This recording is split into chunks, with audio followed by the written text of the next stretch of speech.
Hello, hello, hello. Welcome to Royal Sussex Live. Welcome, one and all. Thank you so much for being here. You could have been any place else you wanted to, and yet, you have decided to spend some time here with Royal Sussex. I really do appreciate it. Also, Ingrid Soares, thank you so much for being here first. Okay. Uh-huh. Hello, Fancy, Felton LaShawn, Shirley Holland, Heather Stroud, Mary H., Vivian Green, Compton Caligal, Sandra. Sandra D is here. Look at me, I'm Sandra D. Remember that from the movie Grease?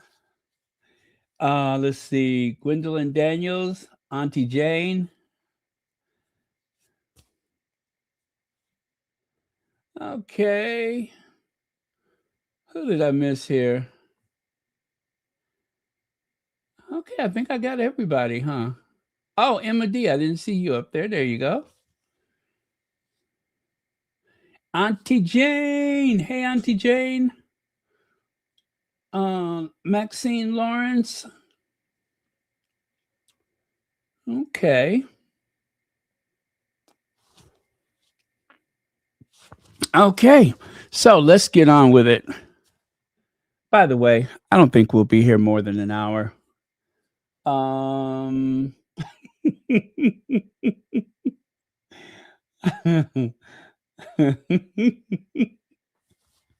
you can tell from that laugh that there's some shade coming, right? uh, Whenever I laugh like that, you know I got some shade on the way. Or maybe, I don't know. It may not be that shady. I mean, how shady can I be on a Wednesday night, Thursday morning? Huh? How shady can I be? A little shade, little shade, little shade, little shade, a little shade. Oh, no, that's not the song. It's lovely day, lovely day, lovely day, lovely day, little shade. uh,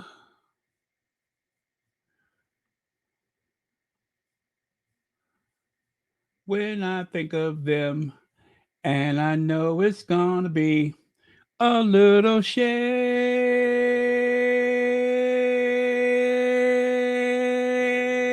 a little shade, little shade, little shade.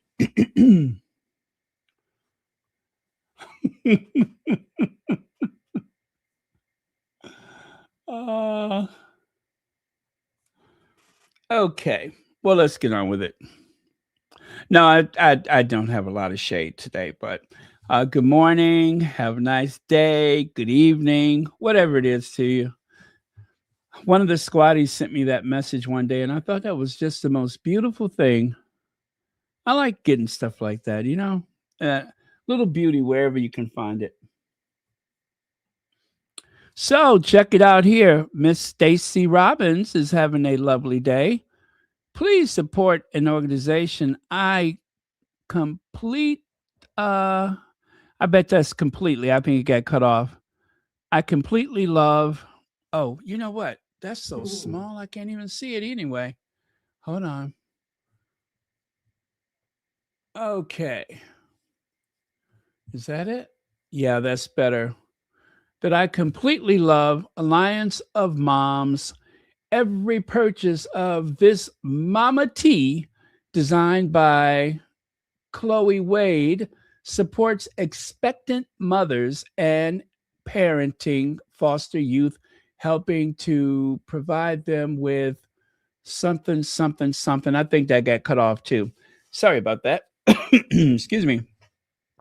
But yeah, so the Alliance for Moms, that's the organization that Heart Mom I don't know if she was the founder or not, but I always associate that with Kelly Zyphon, Kelly McGee Zyphon.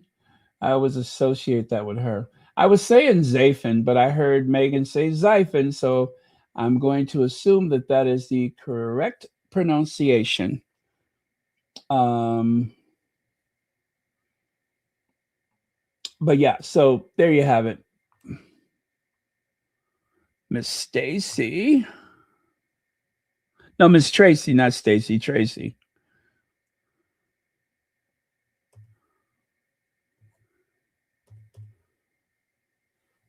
And I do believe I'm following her, right? I think so.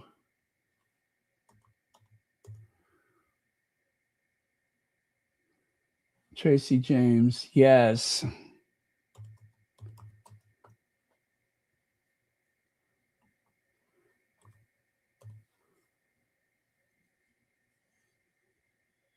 Okay. Will that do it? Yes. No, that does not do it. Anyway, I wanted to get a little extra information for you, but I guess it wasn't meant to be. But no worries. Anyway, you know how to find her. Well, let me do this then. Why don't I just do that? The Meghan effect. So, Tracy James collection. As you know, Meghan wore a pair of her jeans on the upgrade to the As Ever website, right? And let's see, as you can see there, Tracy James says, let me make sure I get that right. It says, all the orders flooding in. If you ordered these jeans, our team packs them with love. So, yes, if you have ordered these jeans, that the team is going to pack them with love, and they are coming to you very soon. So, anyway, we know that there is a Meghan effect, and I have it on good authority that the sales have been very brisk. There you can see there, New Jeans by Tracy James Collection. Effortlessly glamorous women's wear designed with love from Montecito. So, if you have not been on the website, that is the where you can find it right there. You just go to Tracy James Collection. Really nice stuff there. And it does have, I believe, like a sales or clearance section. So you might even find some extra bargains there. So do check it out. Any friend of the Duchess is a friend of mine. So there you have it. Okay. And also, there happens to be a Lilibet Diana effect. Anyway, I know I found the dress right there. It is a Doen floral print dress, natural sleeve, I think it is. Anyway, it's in girl sizes 7 to 16. Yes, that is the Lilibet Diana dress right there. That's the one that she wore to Disneyland. And as you recall, there was a visit to Disneyland on Mother's Day, which included the Queen, Queen Doria. And here we go. Doria at Disney.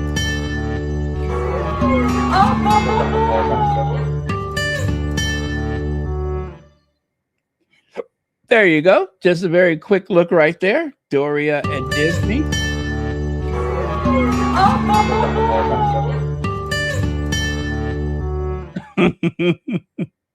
Look at Doria being all girly.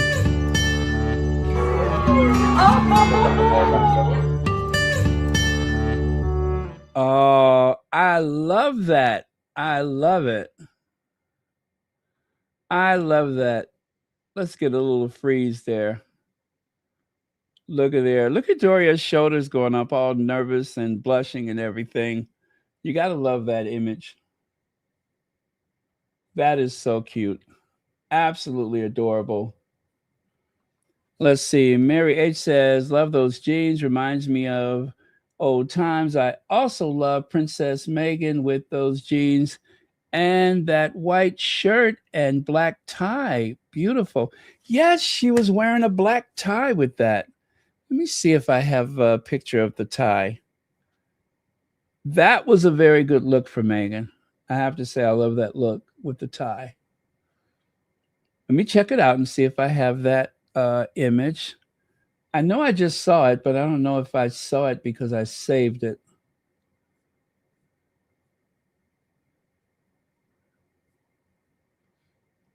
No, I don't have it. You know what? I think I must have seen it on her As Ever. I think that's where I saw it the last time, was on the As Ever.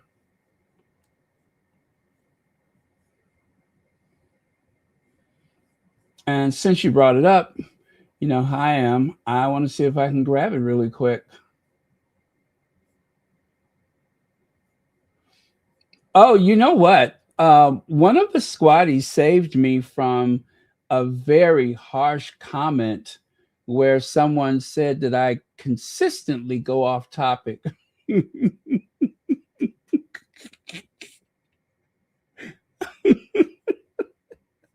You know, I had to laugh, right? But what can I say? Guilty. If I didn't go off topic, wouldn't you think you were on the wrong channel? I mean, seriously, if I didn't go off topic, what channel are you on? You can't be sure, can you? So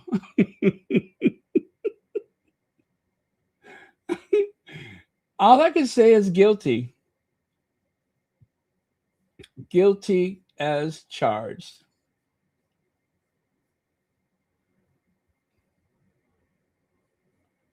Let's see. Well, I know I just saw it, but I'm not seeing it. I don't know my way around this new page just yet.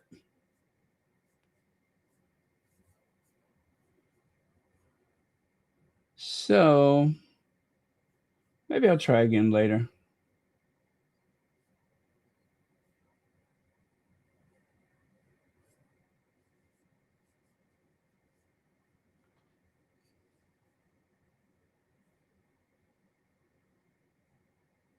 Okay, yeah, I'll try again later.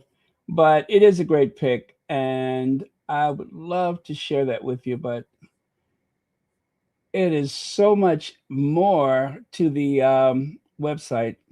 It makes it more difficult to find. And you know me, I hate to be defeated.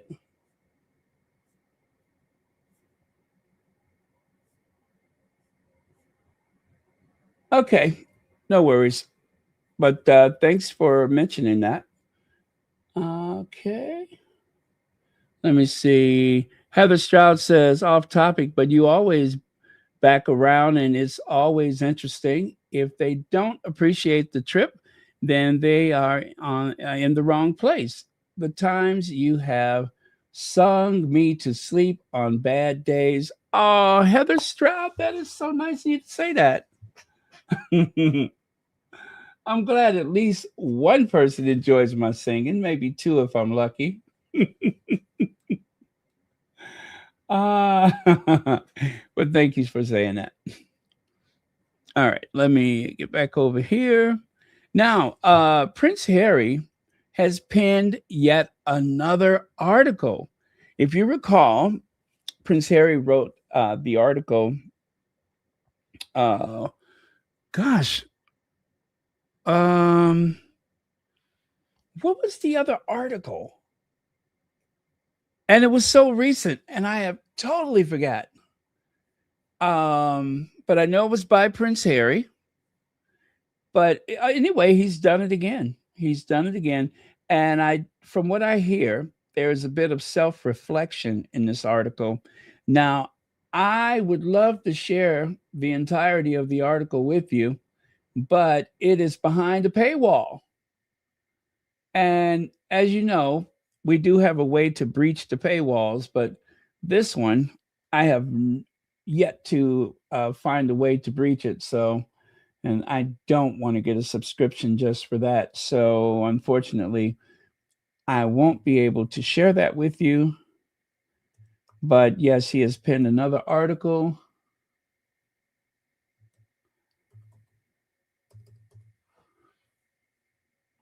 Let's see. Trying to see if I can find the other article that he wrote, just for reference. But yeah, so this is his second article, and I will say just within the past month.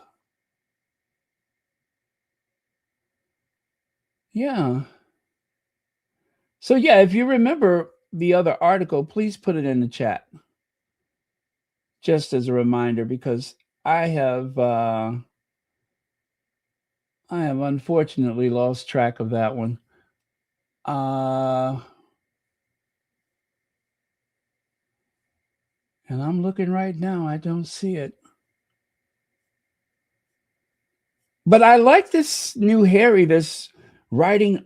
Oh, yes, Sir David Attenborough. Oh, thank you so much. How could I forget that? And it was Time Magazine. Now I recall it was the Time Magazine, Sir David Attenborough. Oh, thank you so much for that. So, yeah, this is his second article in so long.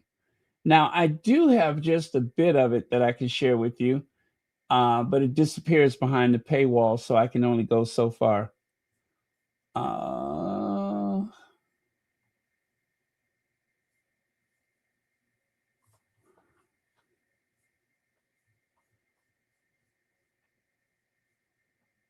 yes, but then it disappears behind the paywall.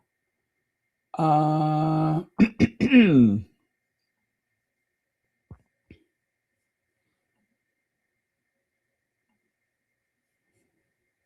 okay, so here goes.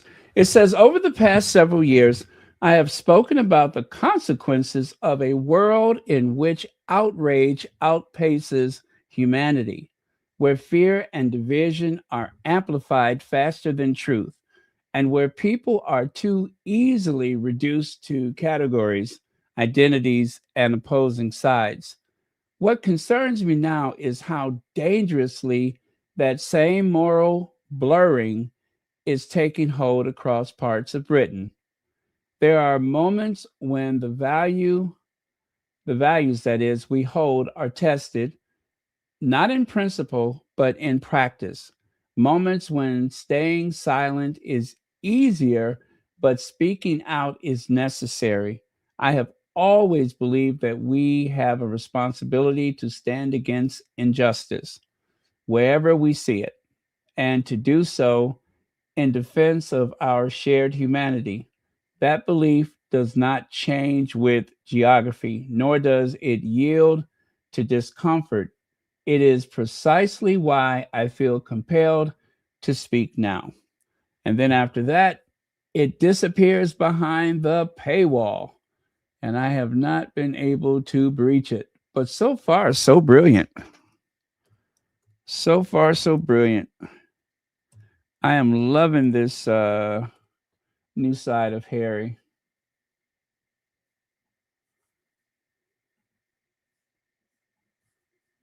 Yeah. These people are not letting me get it's in the New Statesman.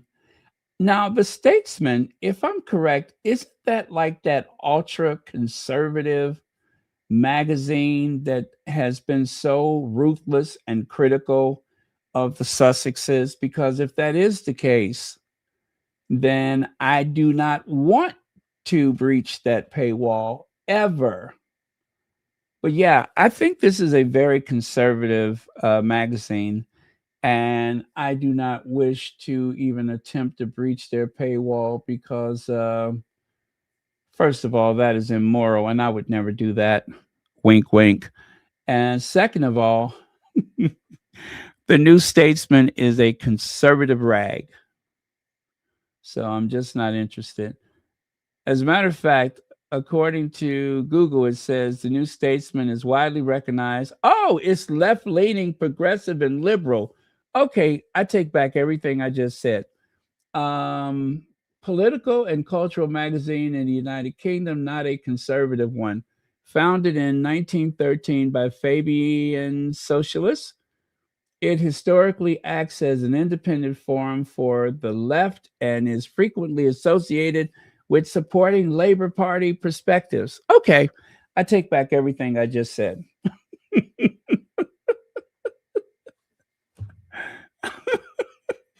See there?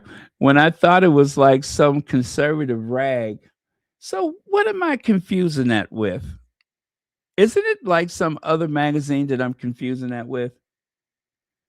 The new something? Isn't there like a conservative magazine that almost looks like and sounds like the New Statesman?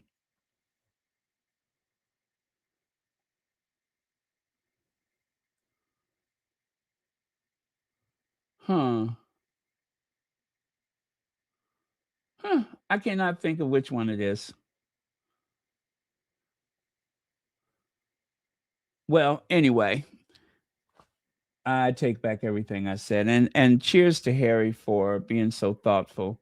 Now, if I'm correct, there was some reference. Let me see if I can find that. Um, it was said that Harry brought up his unfortunate wearing of that uniform, the one that kind of makes us cringe when we have to acknowledge it. But from what I hear, there was a reference to that. So I have not seen it in the actual article. So I cannot say with all certainty that that was part of it. But the article that I read about the article makes reference to it.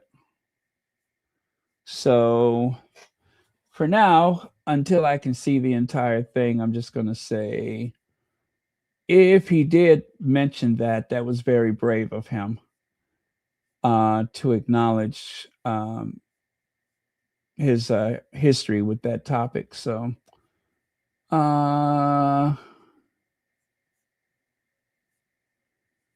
trying to see if I can find the article where it makes reference to that. But anyway, I'm not seeing it. But like I said, Harry mentioned it in the book Spare, and I can recall that at least one of the squatties said some time ago, but long before Spare came out, um, that she was hoping that Harry would write about it in the book just to, give it the attention it deserves and then put it to rest. It was a youthful indiscretion, and it was egged on by his brother and sister in law, who, in all likelihood, knew exactly what they were asking him to do. Oh, okay. So here it is right here.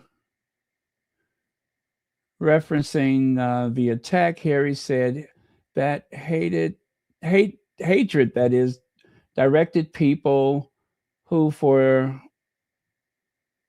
no. Where is it?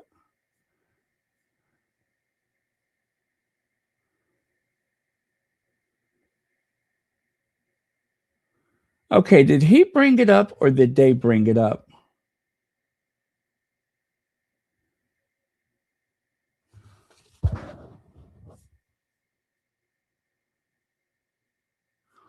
Okay, I don't think he brought it up. Okay, it says here the Duke said he had also learned from his past mistake 21 years on from the infamous photograph of him wearing a Nazi uniform to a party age 20. The story made global headlines after that image of Harry in a costume featured at the front page of the Sun newspaper. So, yeah, He apparently, according to this article, that he did make mention of it. But so just so you know, the article is about the rise of anti-Semitism across the UK, and no matter which side of that um, genocide or apartheid that you stand on, no matter which side you feel politically gravitated toward, um, no one should be, especially in these Western countries, someone who is not even political for that matter, no one should be beaten in the streets like that. That should not happen on either side.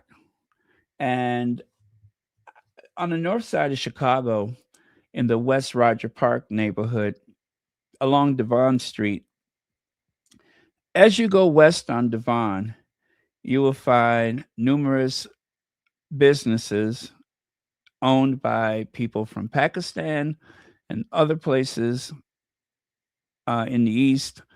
There's also lots of Indian shops along Devon Avenue. And as you go further west, you will find there is the occasional Jewish center along Devon Avenue. And it's interesting that all of these cultures share that corridor of the city and also live on the streets either side of it. I used to live like maybe 3 blocks from Devon Avenue. Now in Chicago, we say Devon, but it's actually Devon.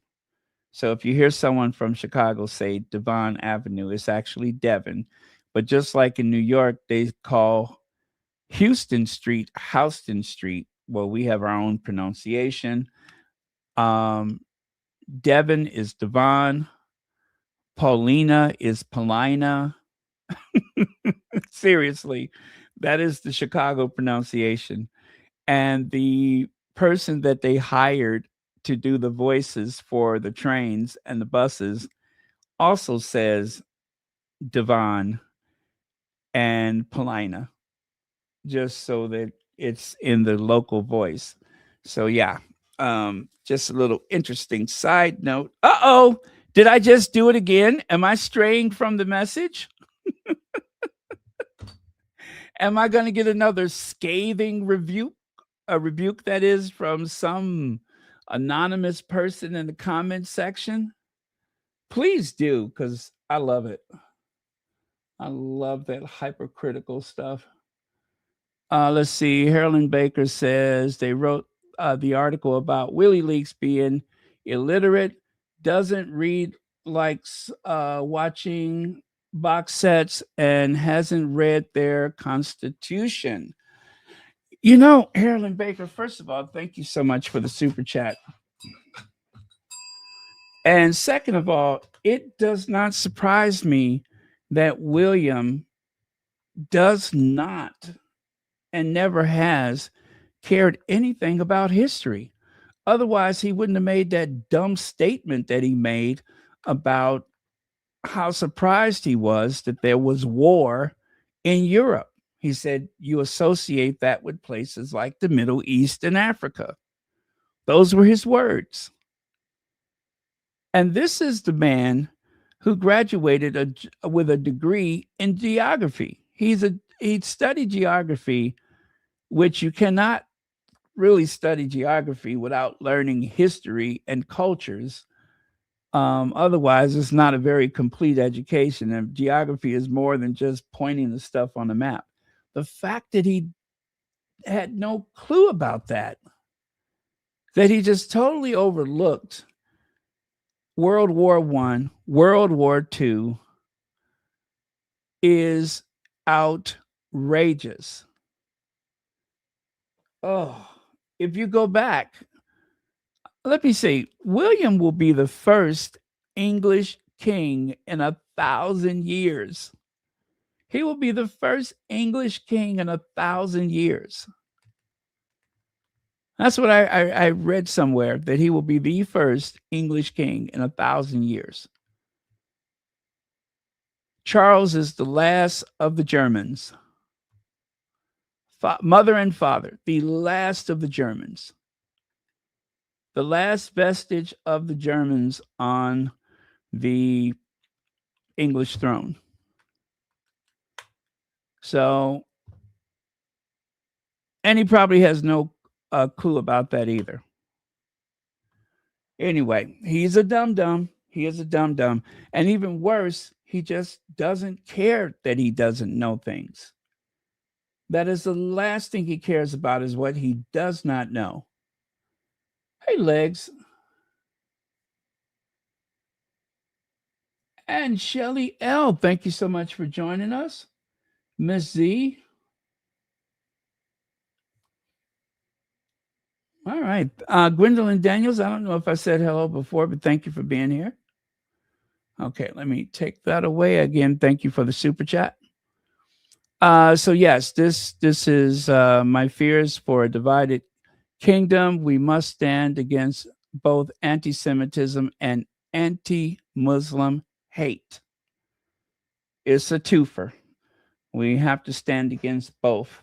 And there is a lot of anti-Muslim rhetoric in the Western cultures, in the United States, in the United Kingdom, and so many other places. Even though in the United States, such a small part of our population is actually Muslim or has immigrated from a predominantly Islamic country, there is this fear, this paranoia. And I grew up with this association that anything that is Muslim has to have some negative connotation to it. Whatever it is, it's always been something negative. But having worked at companies where I've worked with people from Poland, Vietnam, Pakistan, you name it, I've worked with some of everybody. Ghana, Nigeria. I can just go on and on. I've worked with so many different types of people, and honestly, during the lunch breaks, we really sat by age group more so than we chose by race. So if you were in the younger set, well, then you sat with these people. And if you were in that middle, you sat with the middle group. And if you were even older still, then you sat with the old people. And that's how we had our lunch breaks. And I I, I don't remember there being any, friction where that was concerned. Where race or ethnicity or religion was concerned. And also, you won't believe this, but there's a lot of people that practice Ramadan even though they're not Muslims. It's kind of like, oh, you're doing Ramadan? I'm going to do it too. I have a friend that does that every year. She does Ramadan. She's as Christian as she can be, but she does the Ramadan. So I come from a very segregated city, but it's also a very ethnically diverse city. And I've had a black mayor, a Jewish mayor, I've had a woman mayor.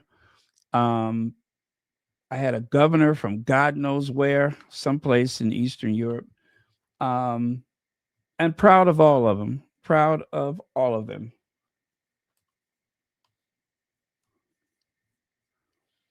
Okay. So check this out. Harry is on the front page of the Times, but not that early years lady. Yes, the early years lady is not on the cover of the Times. Just Harry. When I saw that old lady in the white dress, I thought that was Kate, but it's Joan Collins. So,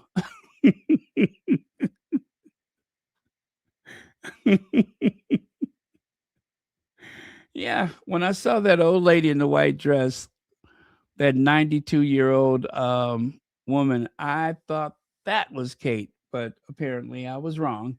That is Dame Joan Collins. Which, by the way, Joan Collins looks great, you guys, for 92 years old. Now, I am trying to move on from the negative things that she said about Meghan. She's from another generation. Her mind is stuck in the past and the whole monarchist stuff. Um, I'm trying in small steps to move away from that visceral reaction that I have to anyone who says the wrong thing. And the reason why I can kind of look past her at this point is because the last time Pierce Morgan was trying to coerce her into saying something negative, she would not do it. She did the old lock and swallow the key thing. And I'm not going to say that she did that because she had a moment of clarity or some epiphany or something of that effect. The reason why she did that is because the Sussex squad jumped knee deep in that behind. I mean, the Sussex squad read her from A to Z. And that was enough to convince her that maybe I just shouldn't say anything publicly. And so at that point, she has not gone there again. She just doesn't want that heat. So, like I said, you guys, the Sussex squad is very effective. And it may not seem like people get the message to lay off of Meghan, but trust me, outside of Salt Island, they definitely hear our voices. And also, even on the island, as you can see with Dame Joan Collins. So I'm getting past that.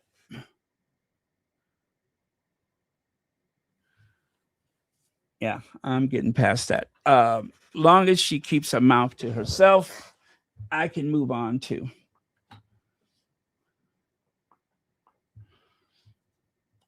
Or as they say, lesson learned.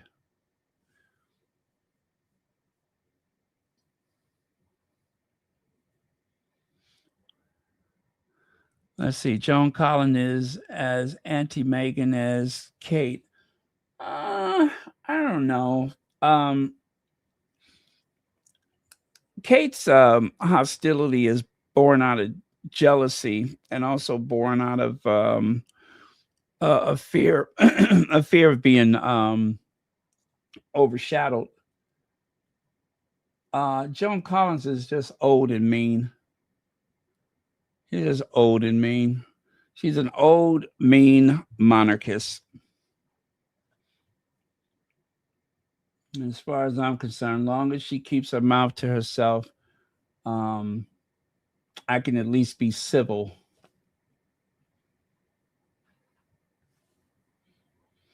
I'm saying, good thing we Sussex squad jumped on Joan Collins. Better to be remembered as her.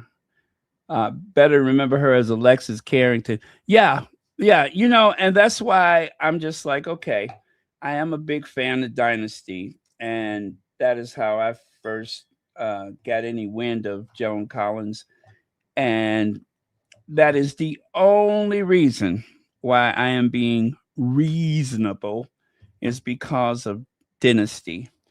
But aside from Dynasty, um, I wouldn't be as nice as I am right now. Yeah. But she really did save the show. She did save that show. I watched it from the very beginning. And even though it was something that I liked, it just did not have the salacious storylines that most people wanted. And if you don't know the history of the show, the first season there was no Alexis.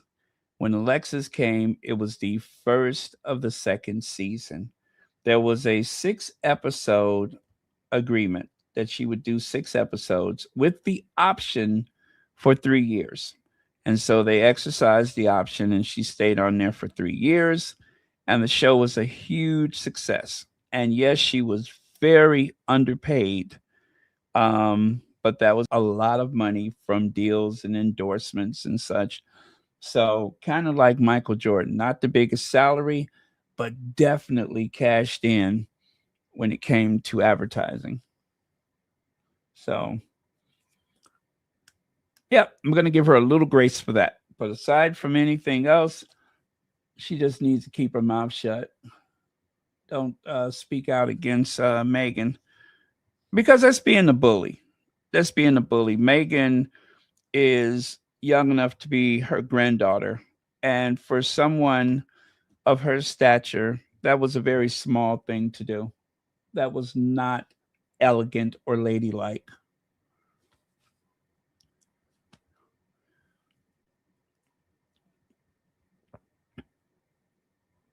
Uh huh.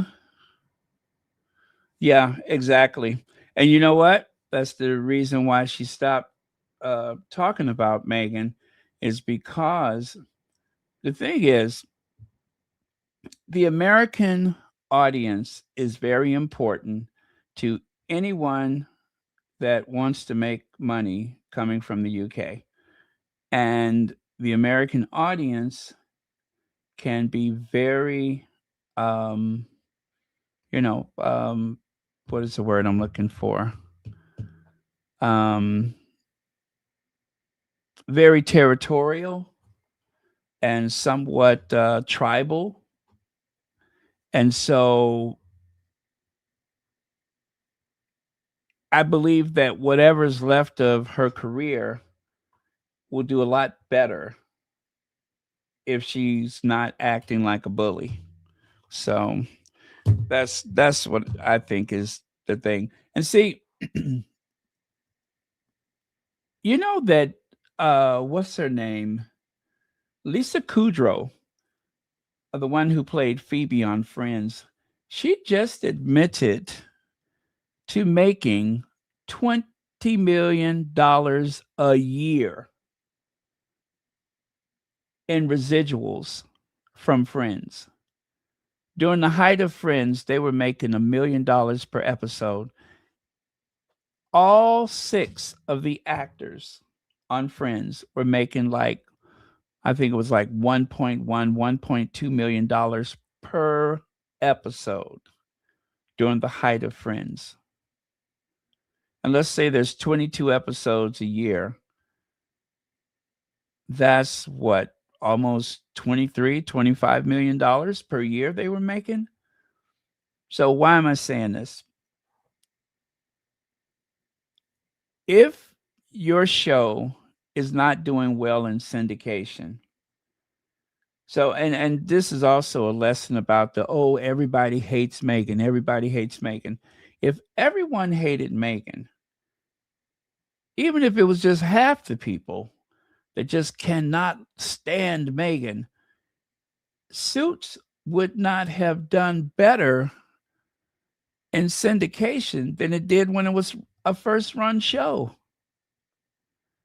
But because of Meghan, Suits has had astronomical success. So my point is, if you look at a show like The Cosby Show, The Cosby Show is not making money nowadays because of all of the issues that Bill Cosby has had, right?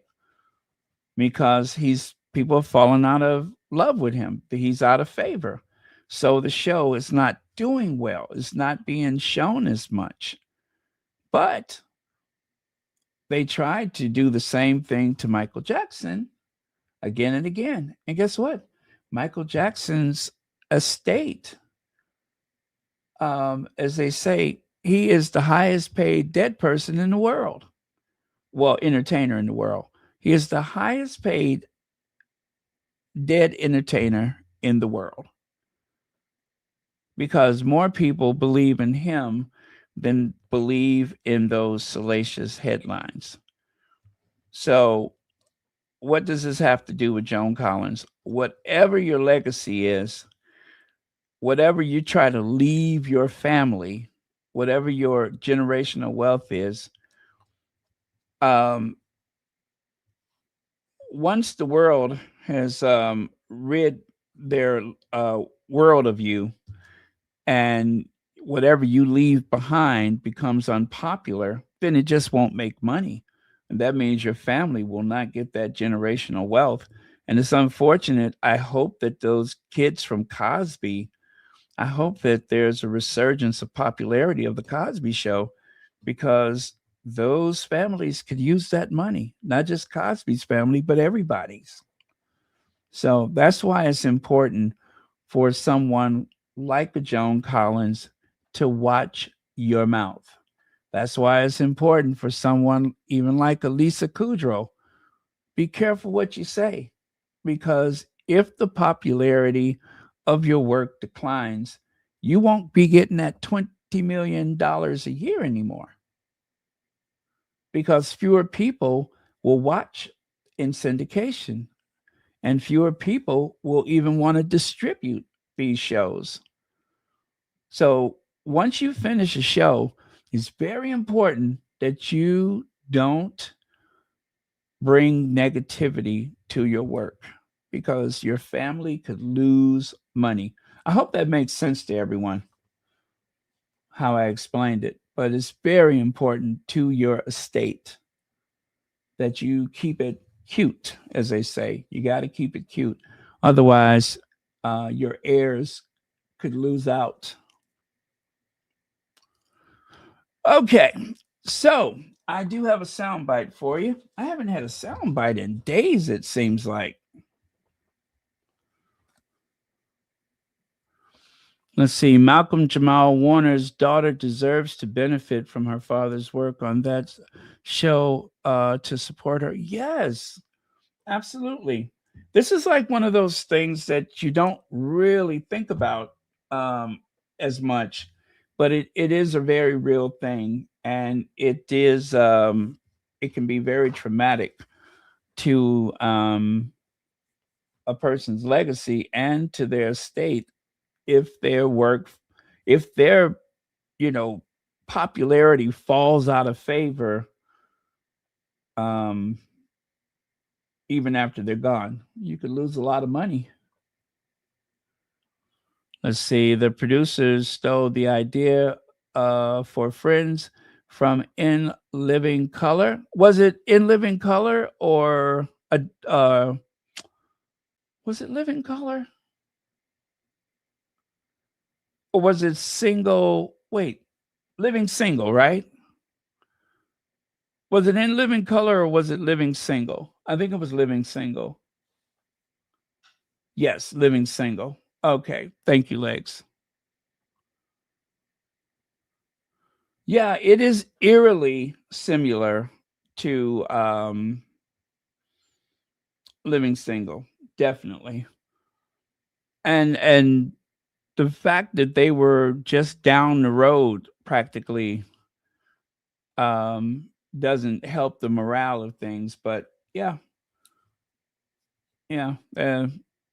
I doubt if that information I just shared will affect most of us, but if you ever find yourself in a situation where you have residuals and your family has the possibility of collecting those residuals uh, upon your death, it does matter. It does matter. And Malcolm, also I have to say this too. A lot of people thought that Malcolm Jamal Warner may have suffered some type of foul play, but I just saw a guy who ignored those signs. Not, I don't know if it was necessarily that same beach, but he ignored the signs about the rip currents and all that, the undertow, and nearly died. He was so exhausted trying to get himself back to shore. So it is very important that you are aware and pay attention to that signage, because even the strongest swimmers may find themselves in peril. Yeah, I thought about Malcolm Jamal Warner when I saw that. I'm like, oh, you know, maybe there. is nothing more to it than just an accident. So, okay, let me play this soundbite. Brother James O'Brien, you know, we love him. Brother James.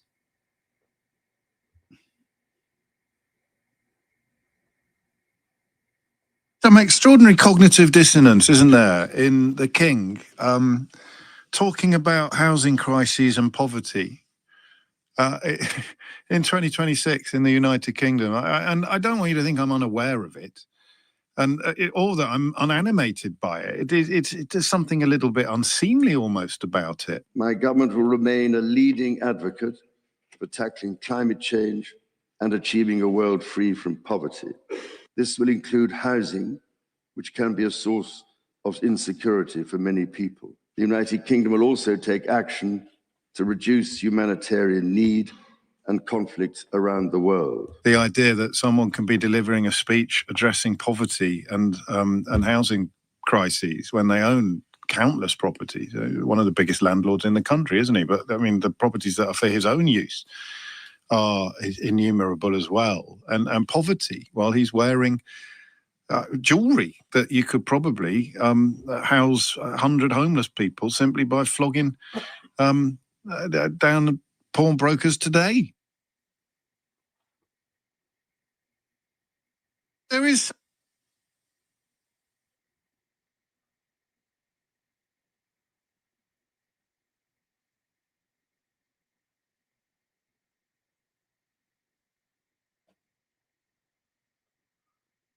Okay. So there you have it.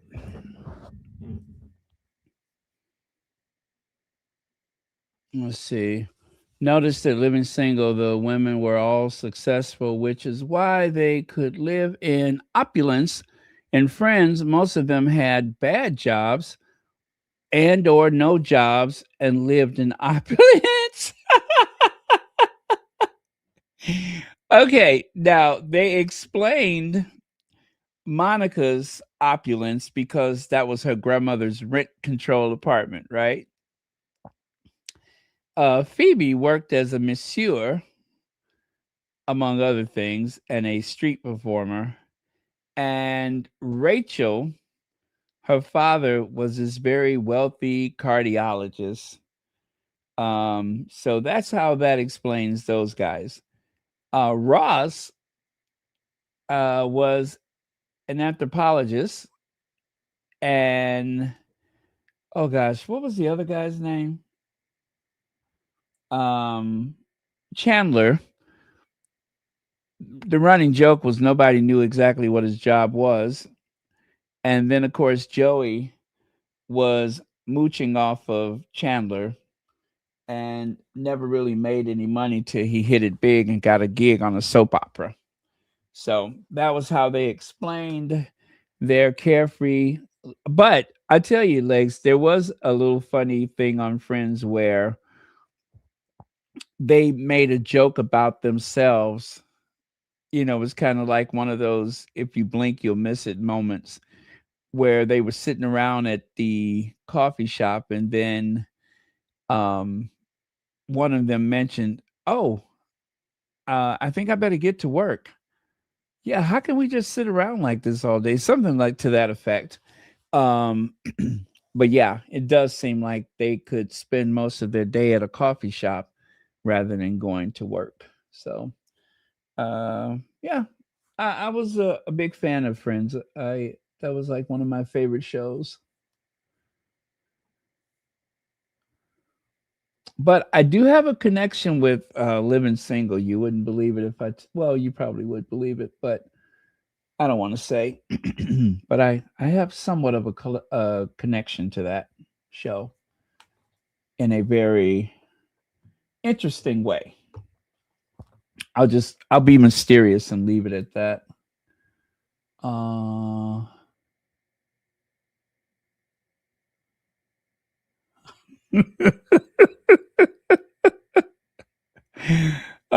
they did barely work. You're right about that.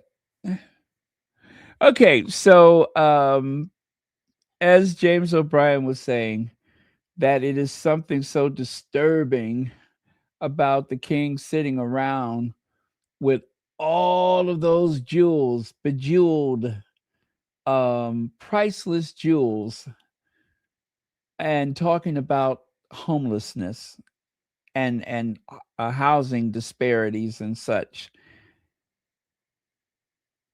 I do believe that in Western civilization, there has been a deliberate drop in building affordable housing. I really do believe that.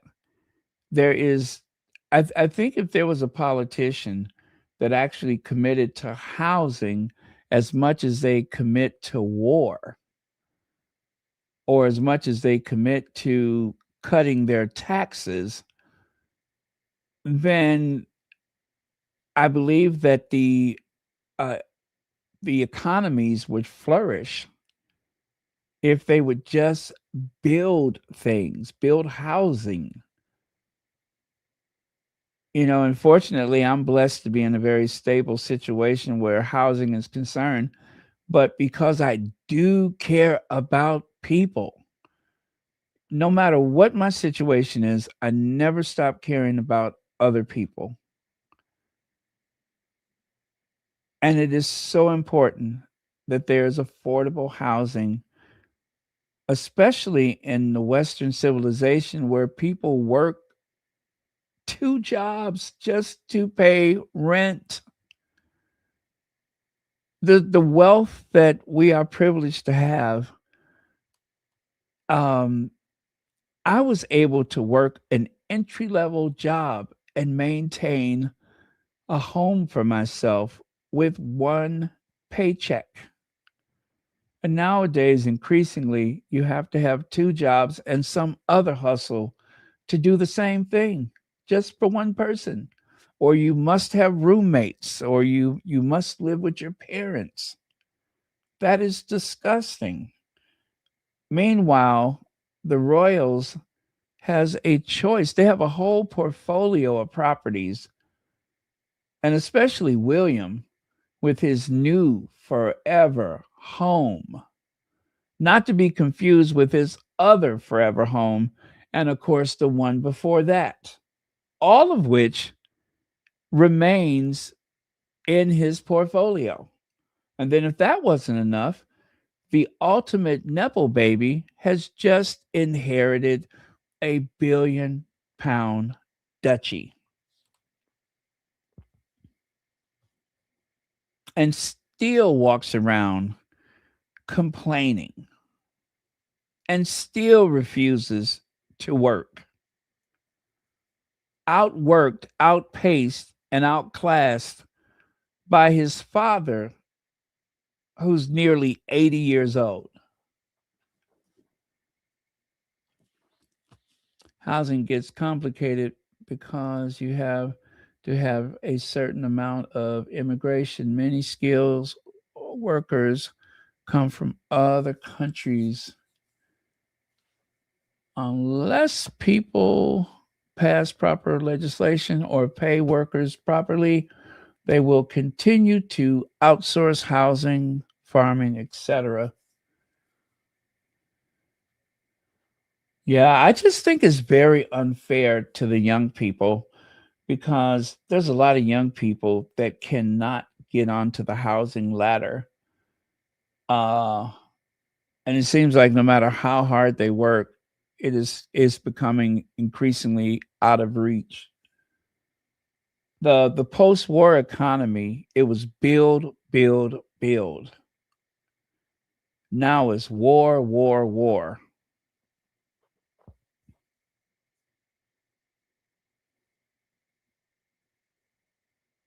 And you know, they say that 1973 was the peak of US power and prestige, that the United States has been on a decline since 1973.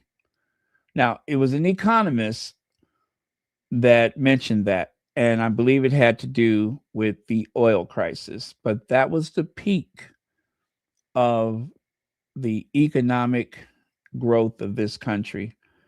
And even though the economy has gotten bigger, the dollar is less valuable. So that was the peak. And then of course wages being frozen ever since like the late 1980s, early 1990s.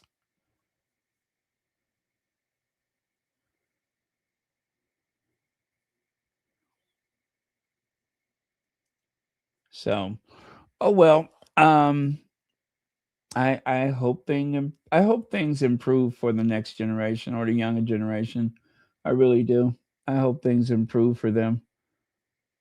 My life, I have never known anything but abundance when it comes to the economy, and I have witnessed the decline, but the young people, they aren't growing up with that um abundance the way that, the baby boomers had it.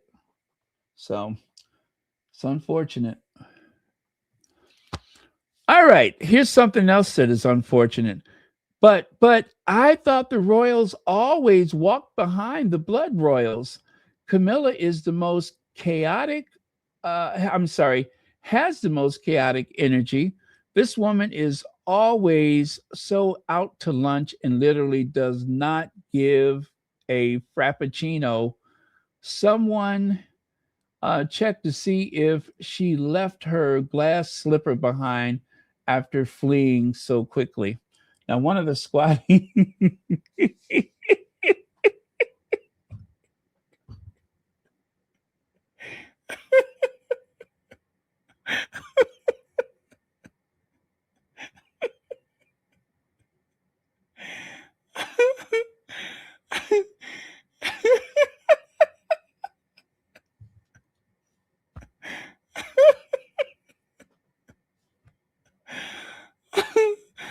Oh, legs. Oh my God. Chomp, chomp, chomp.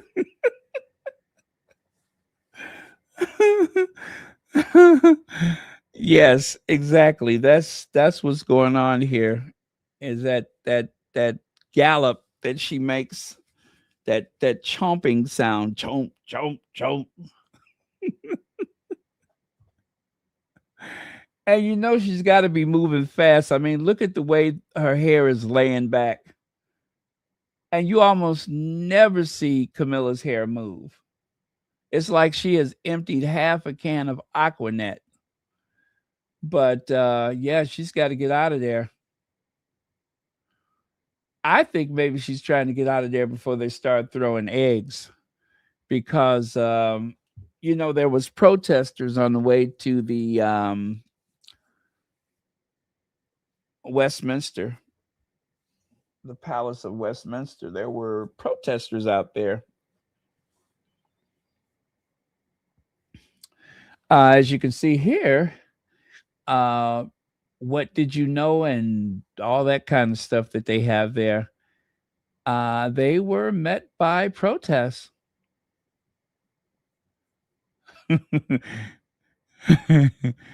Chomp, chomp, chomp, chomp.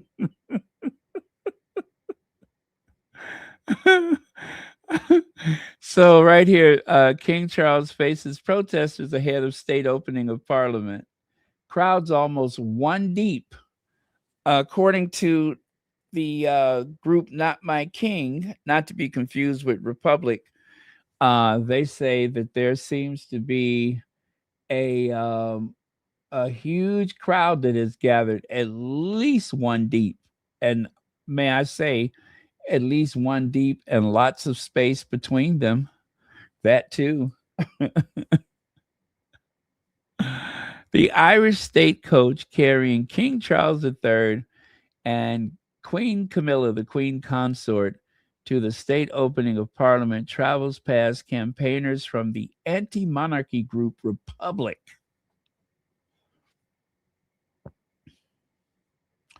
And there's Narendra Kerr. She's holding a sign. The Kohinoor diamond stolen from a 10-year-old Sikh king. And there on the right, you see the Kohinoor wasn't gifted, it was taken by the British Empire. It belongs to India, where generations could learn their own history without needing a passport and a flight to London to see it. Well, that is a great point.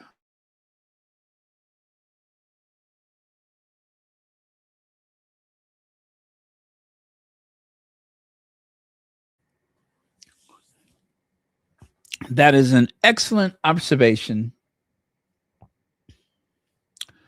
Now, Kate is in Italy.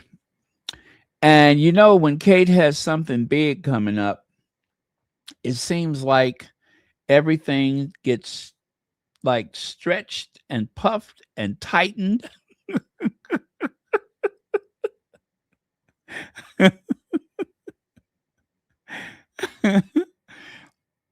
And as you can see here, everything is tight, very tight. I'm actually concerned. I'm not sure she can close her mouth. I think maybe they've gone too far. Why do I get the feeling that if I run my fingers through her hair, I'm going to find that there's like a zip tie pulling everything back? Why do I get that feeling? Like someone has smushed and gathered and put a zip tie on it just to hold it all in place. I mean, just looking at that makes my face hurt. You know what I mean? I feel like it's like the hinge of my jaw feels like it's achy and sore.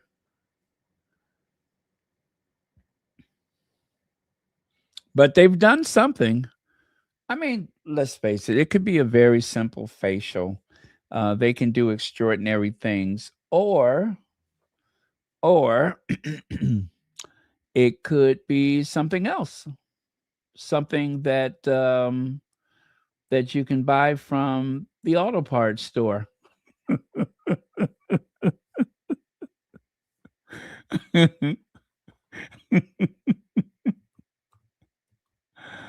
uh, yes, something you can buy from the auto parts store. Let me see. I think I know what it is. Huh? Maybe? Or is that just part of the treatment?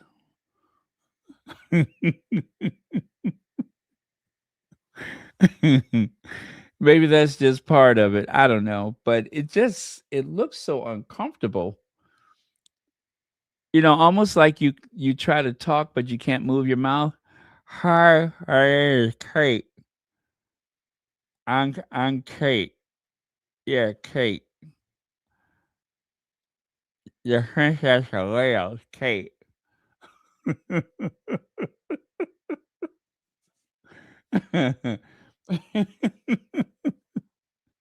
Hello, I'm Kate.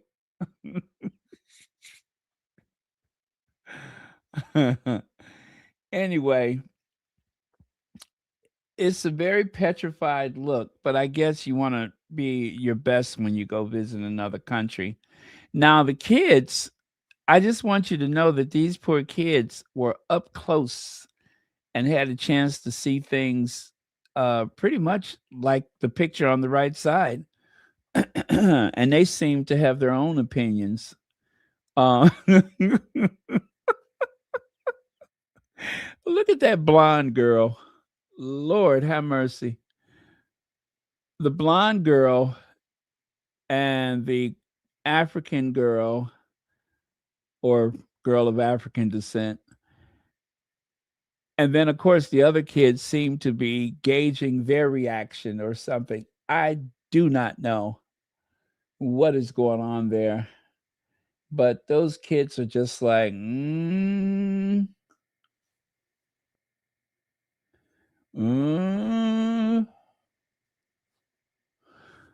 Yeah.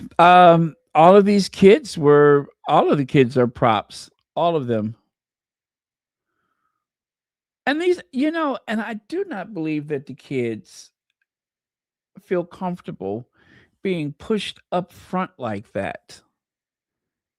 And it's a lot going on. There's a big crowd, there's cameras, and then of course that they have to gaze that close to that.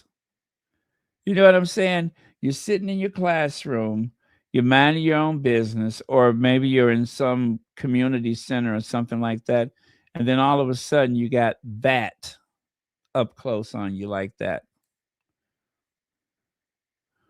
Let me see. WTF was okay.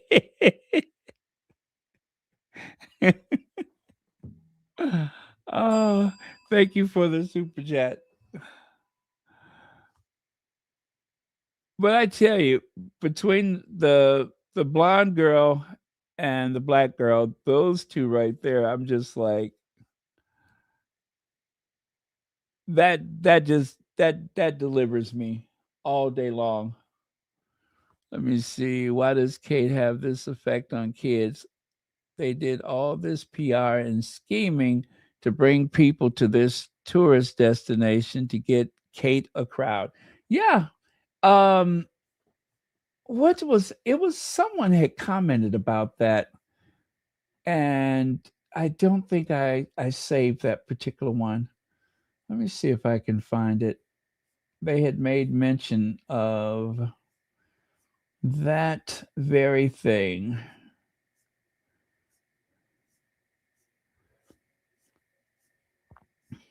Oh, here it is.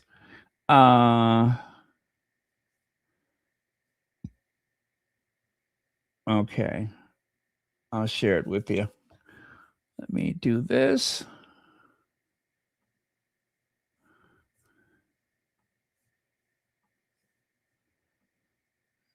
So there it is right there. The Reggio Emilia educational approach. The city is globally famous among educators and researchers for the Reggio Emilia approach to early childhood education. The Loris Malaguzzi International Center draws international visitors specifically for study groups, exhibition, and educational tourism. So, interestingly enough, they knew exactly where Kate needs to be in order for there to be a gathering of people that would that you could push forward into that square to greet her.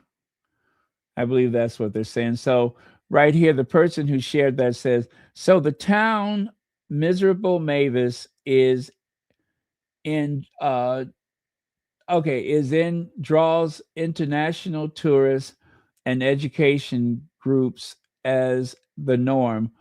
The people aren't there to see her. It's the One World Trade Center, and Peggy Sue is over again hijacking the public that would have been there on any given day. So yeah, this is just like when William was in New York and he went by that famous Spire House that became famous as a result of the 9/11 tragedy, a place where there is usually a bunch of tourists. So if you put up barriers and you hang flyers, and if you do all these things, then of course the public has two things. Number one, you don't have the freedom to move throughout this square because everything is blocked off. And number two, all of a sudden you hear that a royal is coming. A lot of times they don't even know who it is. They just know that someone is coming. And so you just kind of wait around. It's like when they're filming a movie. When you see the cameras, when you see the barriers, you stop and check it out. And it just so happens that it was Kate. So it's not a very organic situation. It is something that was designed to boost her ego. So, in other words, they knew exactly where to place her and when to place her there to get the maximum effect. And as we have seen many times before, as a matter of fact, I'll show you. I'll show you. Some of the squatties have shared videos before where you can see. Oh gosh, what is that guy's name? The one that oh, the one that does the guy with the glasses that worked for the Waleses. Oh my goodness, I can't remember his name.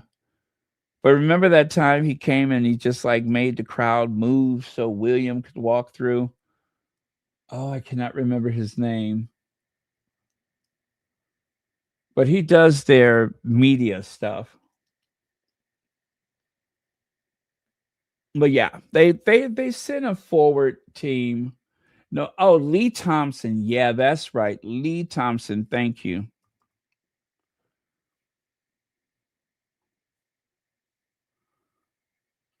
Yes, Lee Thompson.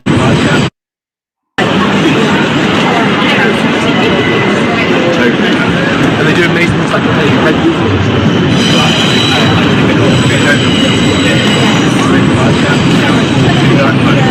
Right guys, we really need to push back please. Thank you, guys. Including you, Andy, thank you. I've just heard now from the principals that we follow instructions. Yeah.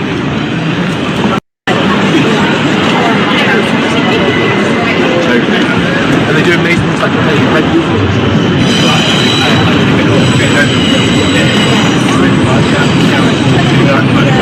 Right guys, we really need to push back please. Thank you, guys. Including you, Andy, thank you.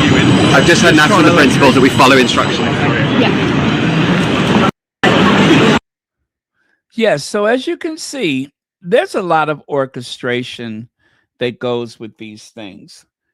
And of course, because of the Sussexes in Australia, they had to do the most to make sure that they could get the type of crowd that they need for the papers.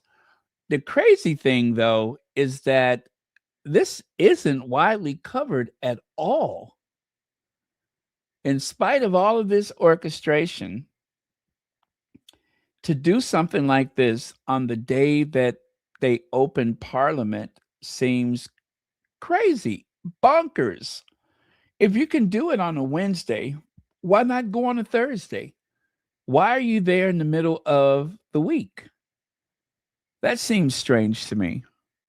But if you could do it on Wednesday, then you could have done it on Thursday. And that way you would not overlap with the opening of Parliament. I do not get that. And as it were, you don't really see Kate. At least I didn't see her featured on the front page.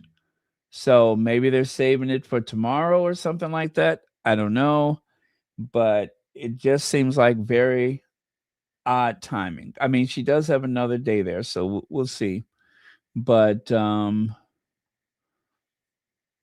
very weirdly timed. Okay, but then there's more. Then there's this. Them bones, those how does that song go? The hip bone is connected to the thigh bone. The thigh bone is connected to the knee bone. Holy Hansel and Gretel. What the heck is going on? It was bad enough. It was already frightening for the kids when this happened. But then you had to stand up and this happened. I mean, it's just like, who is this person? Isn't that like, it's just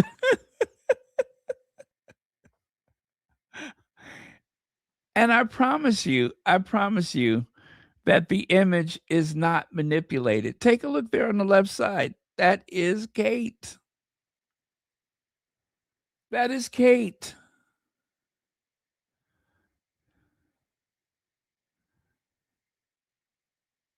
Somebody get this girl a ham sandwich ASAP, a hamburger.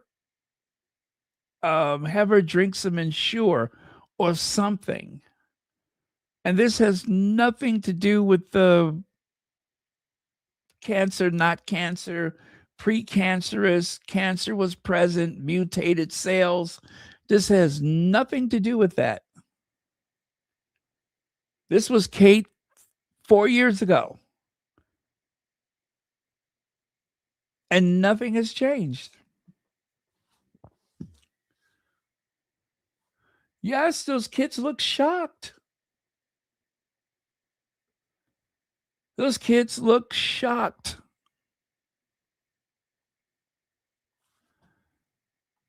I mean, it's just like these kids are going to have nightmares. The face, the knees, the hip. They're going to have nightmares.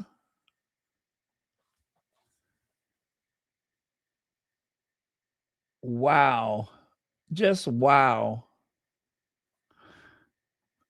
And then, just as I said last week, I said Kate is going to end up in a situation where there's going to be a little table where she can sit with other adults and she will say things that are barely audible. People are going to stretch and pretend like they can hear what she's saying, even though they cannot make it out because she's,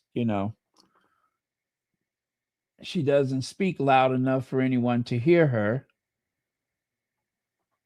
But yeah, I don't suspect there's going to be any speeches. Do not expect a speech.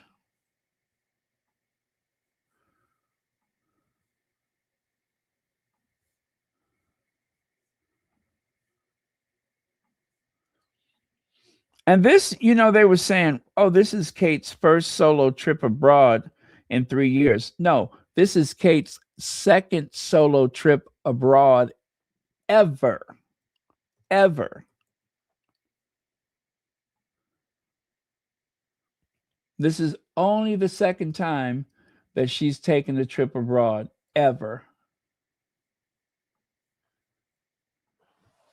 Amazing job. Thank actually you. It's something, it does take sort of energy and effort to go and actually find that village for yourself. No, it does, yeah. And actually, what we're really hoping to do is try and make that easier for families and for mums and all parents really to try and have access to that really important information and that guidance, but in a more sort of agile and tangible way from those interactions that they have, whether that's through the health service, What? or through the educational system and through nurseries. I can't hear you. What?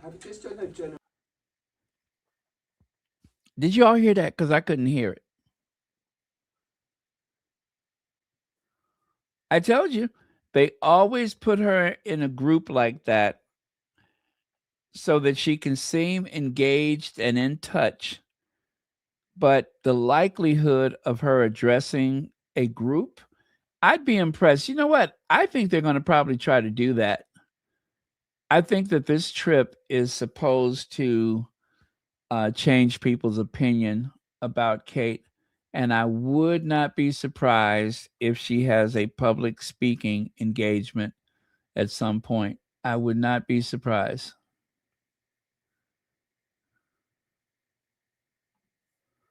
I mean, what could go wrong? Face the daily challenge of finding the balance between profitability and having a positive impact. Leaders, you'll face the daily challenge of finding the balance between profitability and having a positive impact.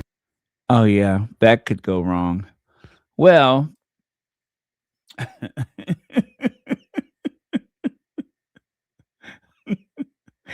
I would be yelling, speak up. You'd have to.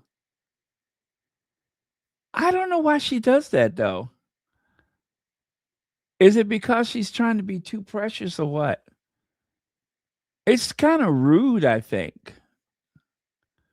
Look at there. I said it yesterday. Why did she plan her visit on the opening of Parliament? Because UK Parliament took all the news.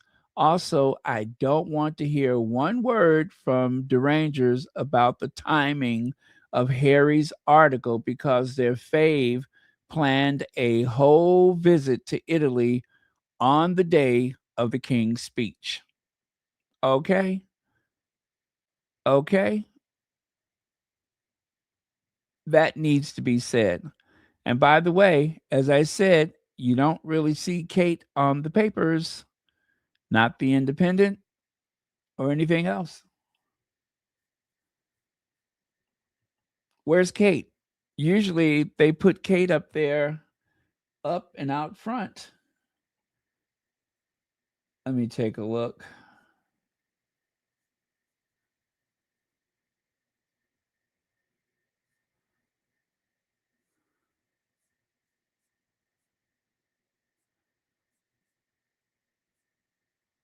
Huh.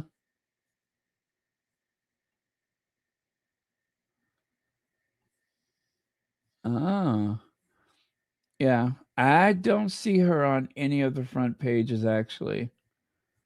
I was just checking to see if there's anything. Nope, I don't see it.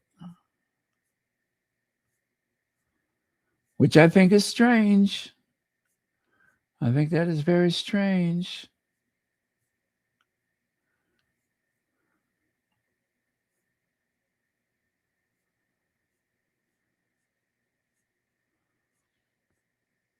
Yeah, you would think they would put their golden child up front. Oh, well.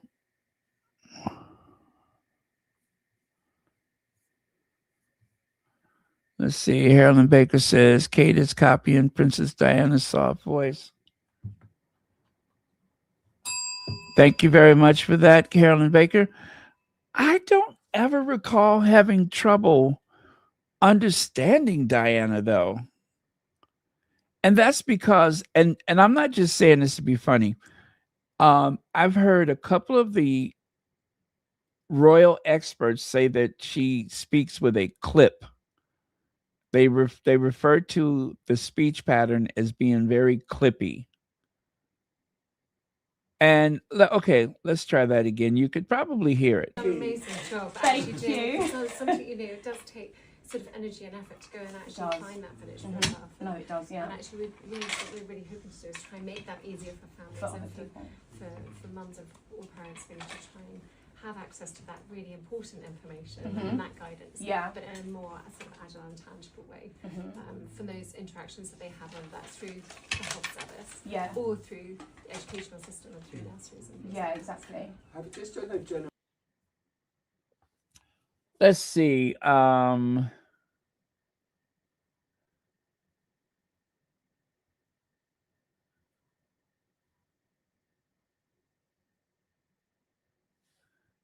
Well, yeah, but that's the way she speaks, is with a bit of a clip.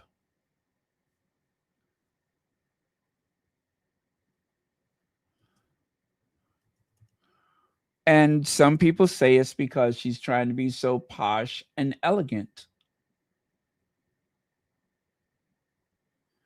Okay, observation of Catherine's Prince of Wales often described her speaking voice as having a clipped, sunny, staccato tone during public engagements, particularly when delivering speeches or conducting walkabouts. Distinctive tone of her voice is frequently characterized as light, airy, and very well spoken. Clipped delivery. Analyses have noted she uses bright staccato bursts of enthusiasm during official, rehearsed, or public remarks. Okay,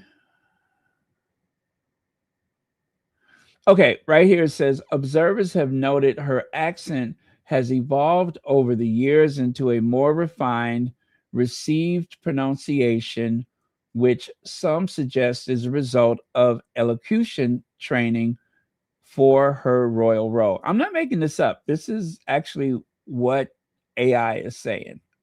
Softly spoken, despite the clipped nature of public speeches, she is naturally soft spoken and has mentioned being told to speak up at large, bustling receptions. This precise, carefully articulated style of speaking is commonly interpreted as a cultivated, regal tone suitable for her position as the future queen. So, yeah, I thought I remembered them saying that she speaks with a very clipped tone. That's how they describe it, clipped, which I think is a good way to describe it because it's little short bursts. It's almost like you're not even trying to say things in a full voice. You're just, just kind of very irritating. Very, very irritating.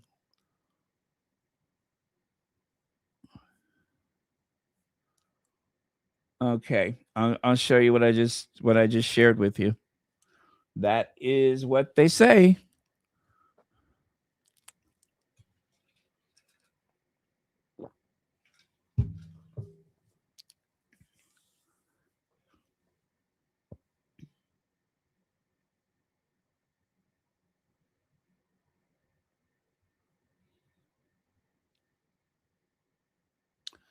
Oh, good morning, Puzzle Dot.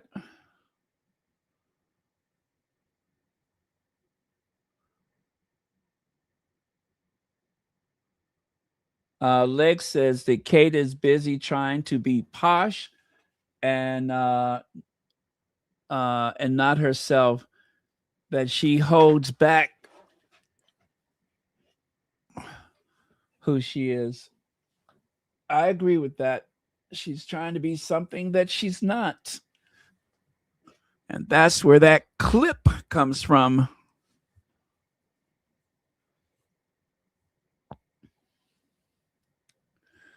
But did AI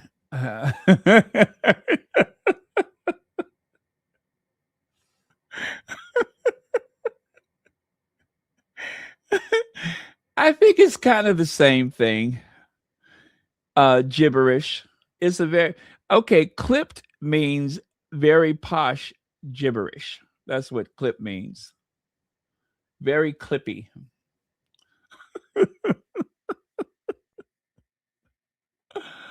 Oh, I see you all brought your own shade with you. You all brought your own level of shade. So, it says here the Princess of Wales introduced herself to Italian school children as Caterina as she tried out her language skills, right? Now, it's the same as when, oh gosh, what was her name?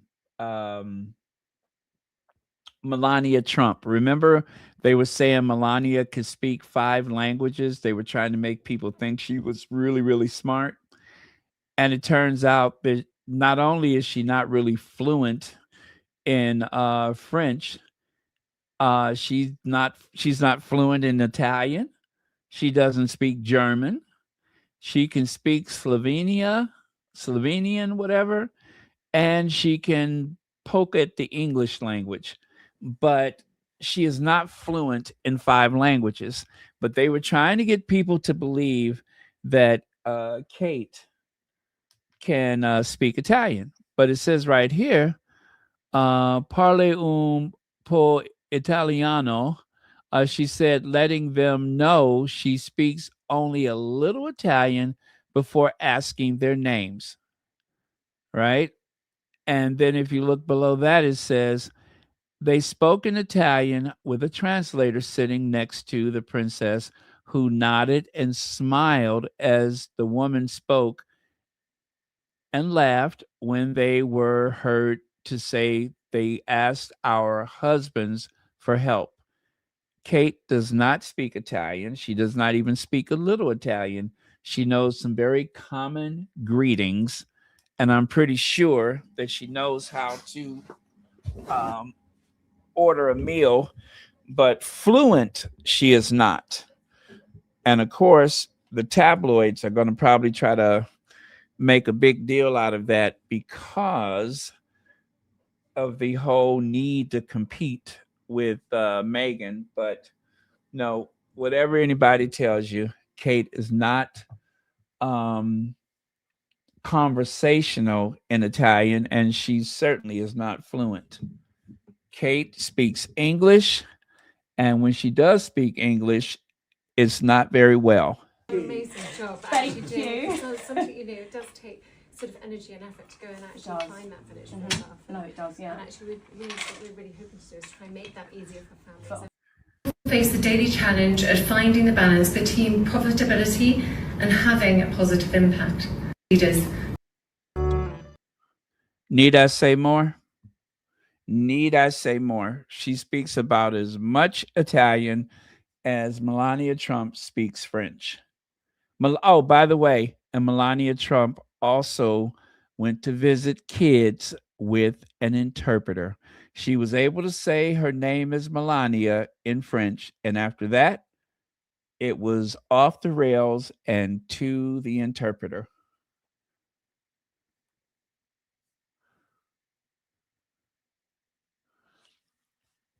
They have to sell that she knows another language because, of course, Meghan speaks 3 fluently. Absolutely. Let's see here. What Kate can't speak English, so how is she going to speak Italian? Notice that we need closed caption, closed caption to believe that Kate spoke Italian. Exactly. That is all a bunch of smoke and mirror. And then, of course, championing the importance of presence and connection in early years in Reggio Emilia, championing the importance of presence and connection in the early year. Oh, does it say that twice? Yes, it does. Kate Middleton has a nanny to look after her early years since 2014, photographed here between 2018 and 2025. And that is an excellent point. You are going over to Italy and you're preaching to the world about the early years, and you've raised your children with a nanny or nannies. Maria Teresa Torian Borello, I guess she's Italian. There's her early years right there. There's her early years right there in the car. That's her early years. That's the secret. You don't need to listen to what Kate say. You just need to do as Kate does. Get yourself a nanny. Get yourself a nanny, and that will take care of everything. You don't have to know anything. Just get a nanny. You don't have to know anything. You don't have to do anything.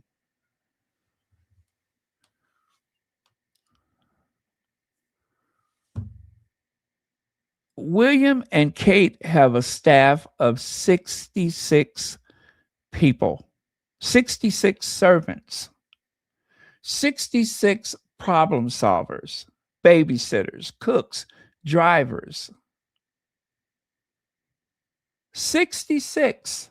If you cannot find time with 66 people around, it's because you don't want to, because you know there's always someone there to pick up wherever you left off. That's the real story here. You're preaching about the early years, and you have 66 servants. A staff of 66 people. And then to make this fuss about not having any live-in help, what difference does it make if they just live in the house next door? So they don't sleep under the same roof. Big deal. They're just around the corner. There's no other housing except for the people that work for you. They don't just have a home, they have a compound. They have a little village of workers. Look at how many times Maria has been photographed with those children. And she's out there preaching about the early years. And God knows I can't believe people are actually listening to this crap. But I guess some people are.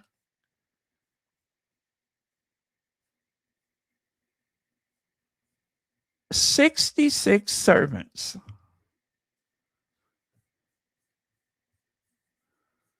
Matter of fact, how many servants do the Welleses have?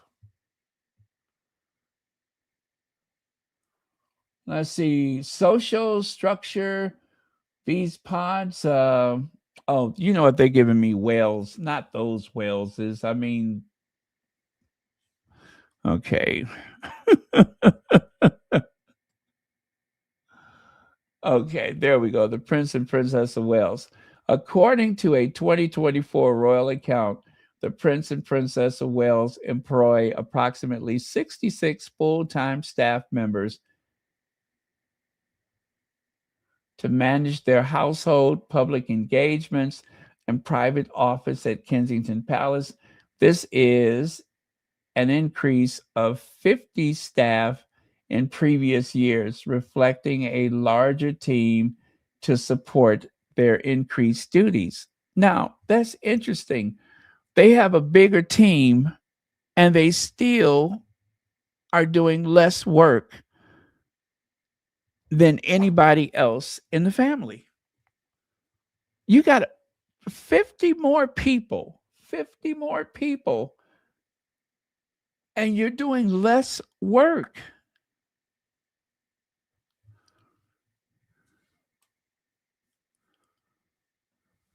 Let's see. It's the best to gift your nanny a title for the early years. Yeah, she did get a title or something, didn't she?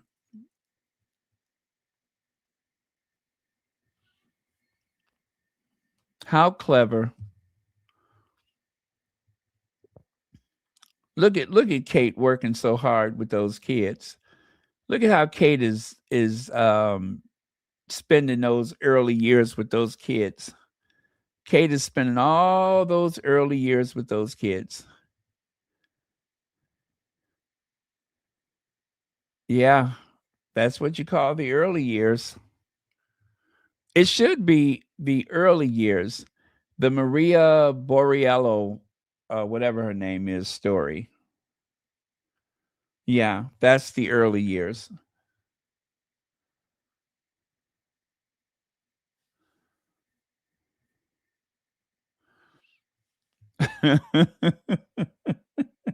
How many nannies does it take to wipe the baby's behind? I don't know. One to hold the baby, another one to hold her nose, and I don't know.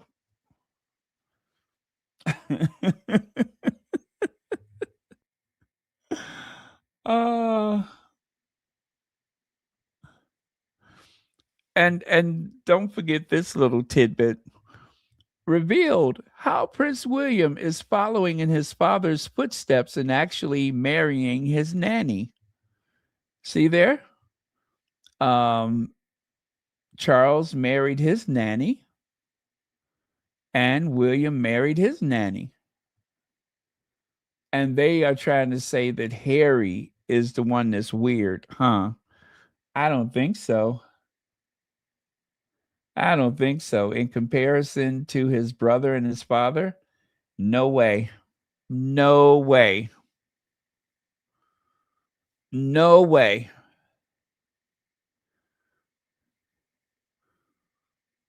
I mean, it's almost as though Charles' nanny has been reincarnated or something, or maybe Camilla is like a clone. Maybe they cloned her while she was still alive and created Camilla. Oh, that's nasty. That is real nasty. Billy waves, no one waves back. A few of the squatties have run this photo, and I thought I would share it with you. I thought I did the other day, but I guess I forgot. But yeah, William is waving to the crowd, and they're just like, yeah, bye. How embarrassing for him. Now, we're just about done. We are just about done. As a matter of fact, I think this is the last thing here. Check it out. There's a new portrait of the Princess Royale. Yes, there's a new portrait. I think it's beautiful. However, I think the artist left out a very important part of how she lives. And I decided to use a little license to complete this portrait. There you go. You see what was missing? Wait. You see what was missing?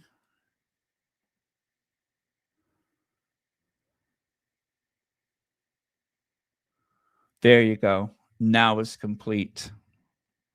Now it is complete. That is the real. That is the real Princess Anne. I think they were very careless to leave that out.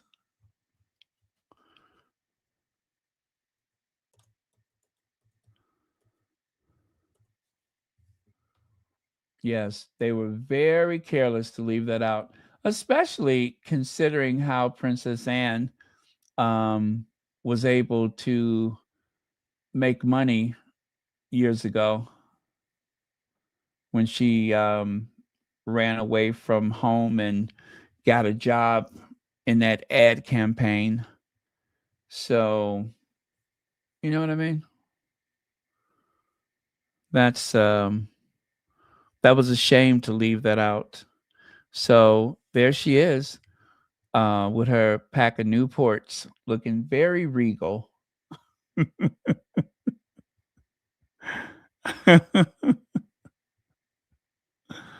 Yep. There she goes. Afro and all.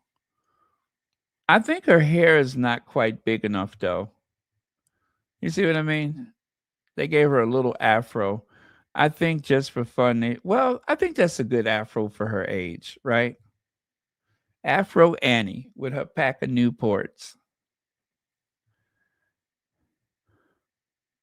And the sash that she's wearing, see the cummerbund that she's wearing under her uniform? You notice that the uniform color is very much like a pack of Newports.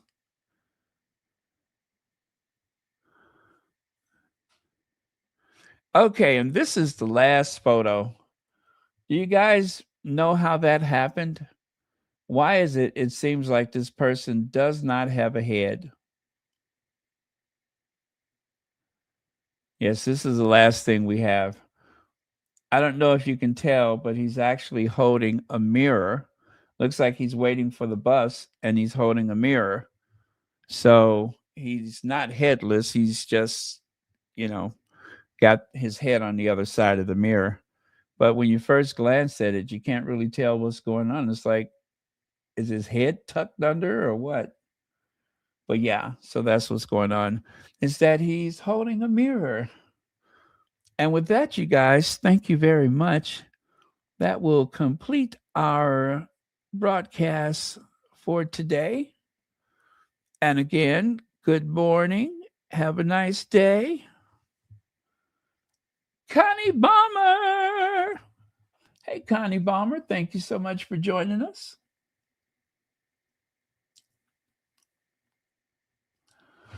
Yes, thank you very much for joining us. You guys, I did something today. I went and got all of my stuff out of my storage locker. You know, I told you I was trying to get organized. I never really did put much in there. It only took one car trip to bring everything back. So I am going to have to purge myself of some of these things I've had for years. But it just didn't make sense. And right now, I just cannot afford it. I can't afford to pay for a storage locker. So I'm just like, you know what? Go and get that stuff. Um, it's Christmas stuff and a few other personal effects. So, but I think half of it was just Christmas stuff. So I was like, you know what? Before you fill up that locker, try to get rid of some stuff. So that's going to be my project. I'm still in the process of purging.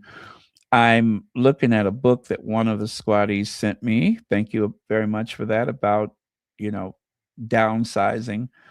And it's a process. It is definitely a process. I've gotten rid of a lot of things, but I haven't gone as far as I need to go. So wish me luck. Plus, when you get rid of excess things, you make room for new blessings. Good night, Gwendolyn Daniels. Thanks for staying up with us.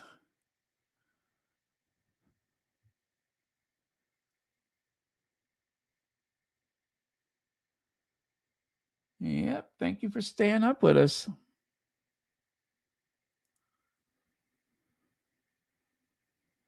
Thank you, Cookies and Cream.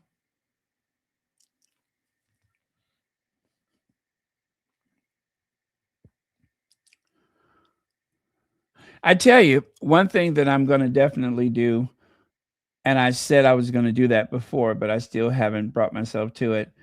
I got to stop with the as ever. I'm so used to there being that things would run out so fast that now anytime as ever comes out with a new product, I get more than what I really need, because I'm just afraid that I'm not going to get it at all. You know what I mean? So I got to fix that. I'm still going to get whatever comes out of as ever, but yeah, I got to slow it down a bit.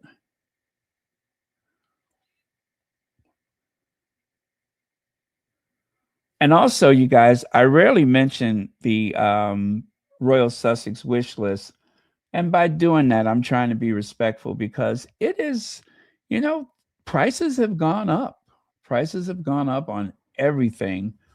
And out of respect for, the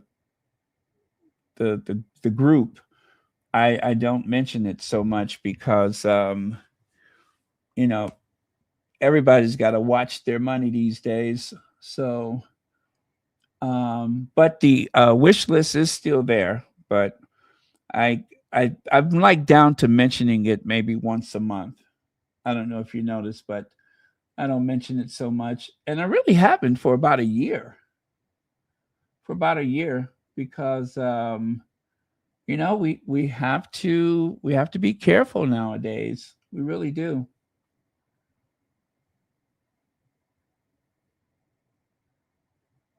Yes, I did. And I love it.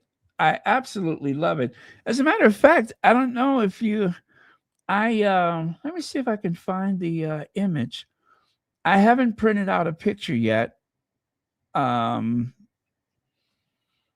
my goodness, what day was that? But I superimposed an image on top of it so you could see how it would look. Let me try the 6th.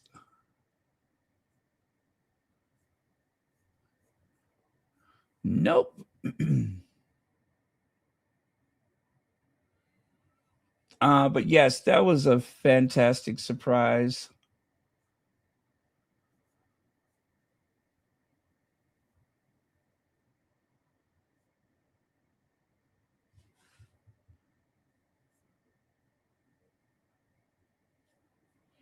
Oh yes, it was the 5th. Okay, I'll show you what it'll look like.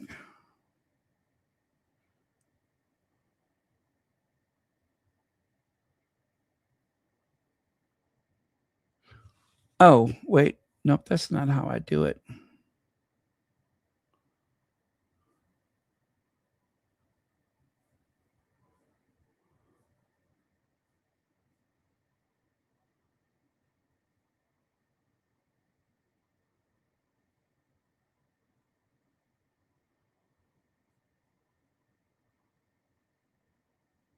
Right? Look at that. Look at that. Look at Gigi, looking all regal and beautiful.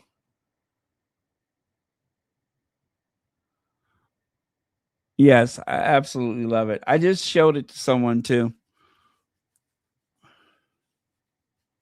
So yeah, yeah, I took a picture from the interweb and I superimposed that. So that's exactly what it should look like when I get the photo printed out.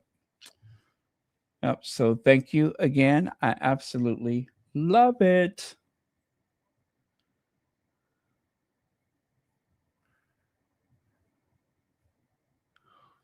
I sure miss Gigi.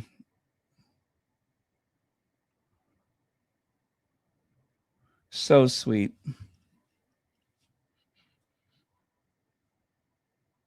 We bonded over bacon.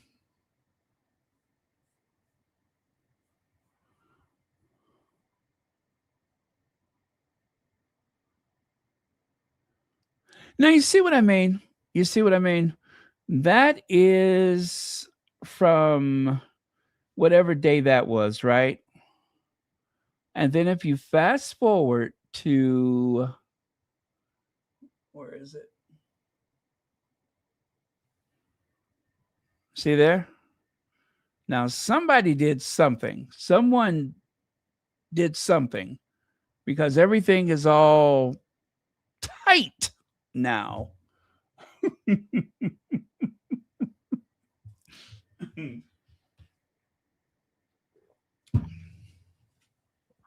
Now everything is so tight.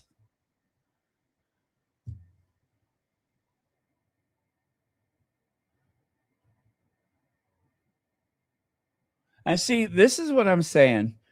I don't do anything to manipulate their images. I do not. But you cannot say the same for Meghan. Every time there's new photos of Meghan that come out, the Derangers have a whole selection of photos that they have darkened and they have toned and manipulated to try to make her look cruel and sinister. Well, you don't have to do that to the Left Behind royals. All you have to do is just show their pictures. That's all you got to do is just show their pictures. I do nothing to them at all.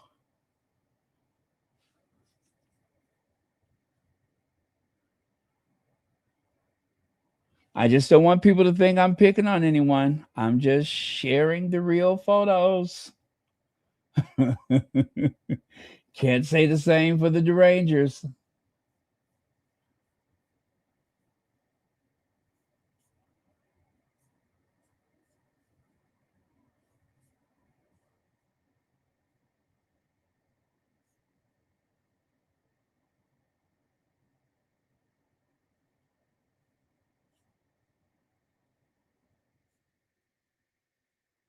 Well, Donald Trump is in China and Xi Jinping is about to hand him his behind. So I hope we still have an economy left when it's all over.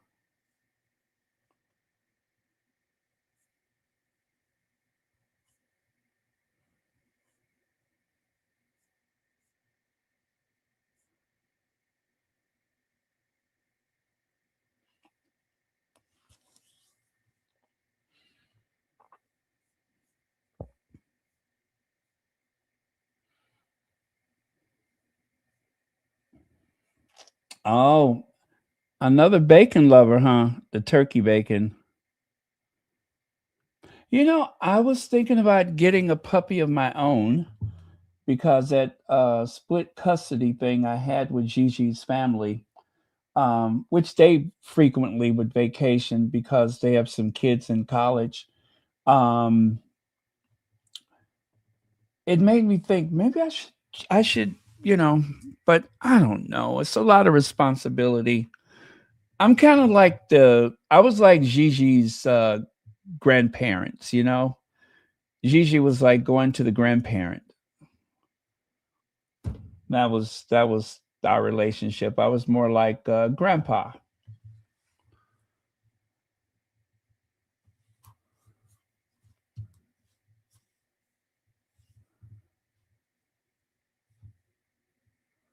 Did everyone grow up with grandparents?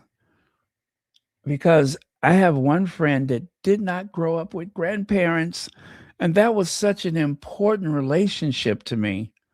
My grandmother and my grandfather, I would not want to know what life is like without having grandparents because grandparents are like a nicer version of your own parents, if that makes sense. So I was closer to the grandparents on my mother's side and not so close to my father's side because my father's father married several times. So, um, yeah, so I was not so close to that side. But on my mother's side, yeah, my grandmother took me to Disneyland and Disney World. And matter of fact, the first time I ever flew on a plane, it was because of my grandmother. And that was after she had a mastectomy. I don't know where she got the energy from, but um, my grandmother not only did that, but when we would go to summer camp, it was one of those camps where the whole family could go. And my grandmother did that for several years. So I would not know, I wouldn't want to know what it was, what it's like to grow up without grandparents.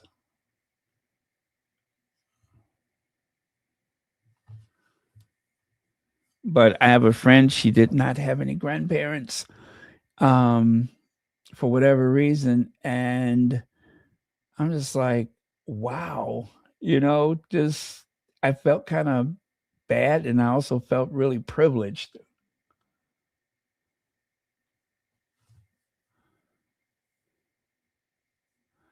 Oh, how does that work? How does that work? Just foster. Okay. Foster dog.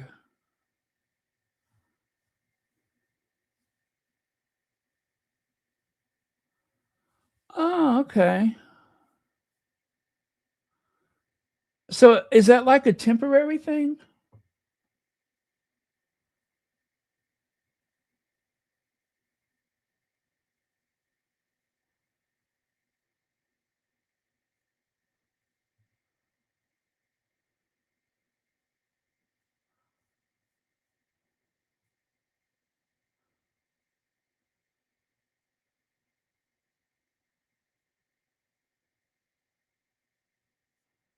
Oh.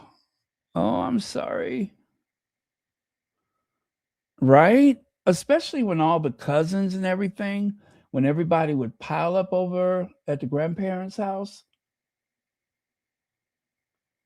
The only time in life where someone actually ironed the bed was my grandmother. She's the only person in my whole life that had ever done anything like that. Me and my cousin would take my grandmother's bed and she would sleep on the couch. And of course, after the family moved out, my grandfather took the rear bedroom and my grandmother kept the front bedroom. Even though there was a bedroom next door to hers, for my grandfather, I don't think that was far enough. Which, by the way, they stayed together until the end, but um, I guess part of what kept them together was staying apart, if that makes sense.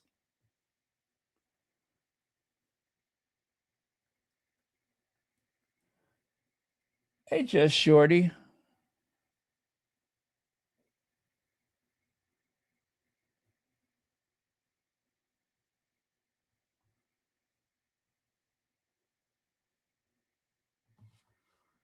Oh, there is a conservative magazine that Boris Johnson was part of. It's called The Spectator. Okay, I thought so. So, are there two Spectator magazines? Wait, what was the name of the other one I mentioned?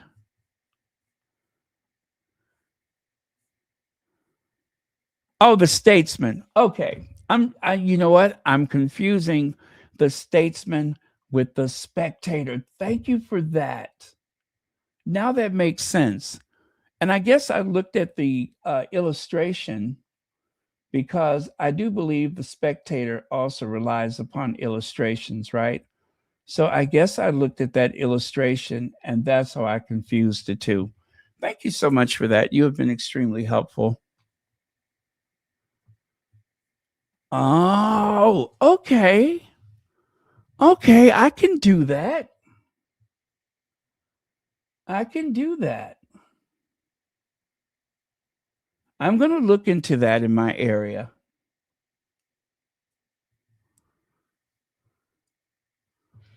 I just have that anxiety that when I'm ready to travel, that I won't be able to find someone to keep the dog for me. And I could not stand the idea of having to use a shelter or a hotel or whatever. I couldn't stand that. So that that seems more logical for me.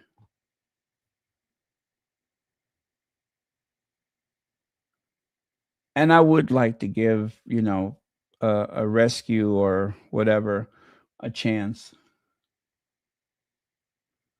Okay, I'm going to look into that.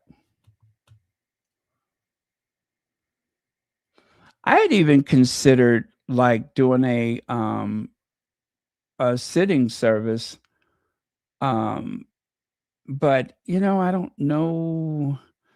I don't know. That's such a I don't know. That could be kind of tricky. I'm going to look into that too.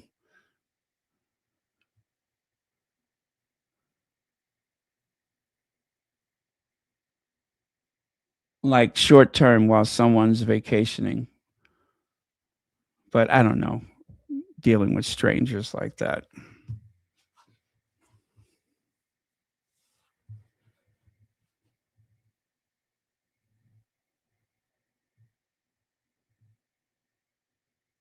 But I am very disciplined. I never go out without having a leash or lead, if you will. Um, I'm very careful because I'm always like nervous that another dog might come running or, whatever. Even like turning a corner, I'm super cautious. I mean, what if somebody comes flying down the street on a bicycle or something like that?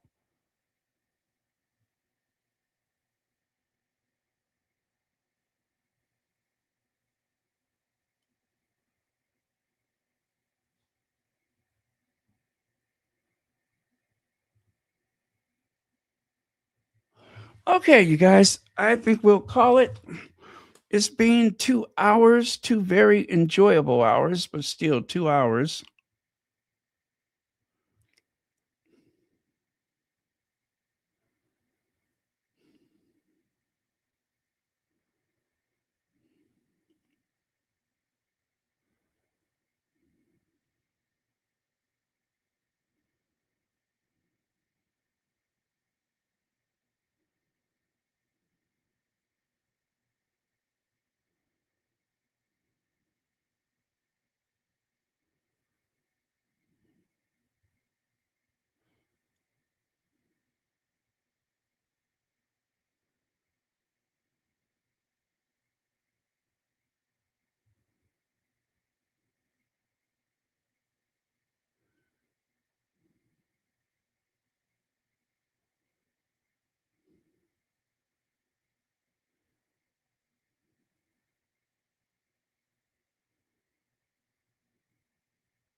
Oh, I'm still here, you guys. I'm going to say goodnight, though. I was just reading something.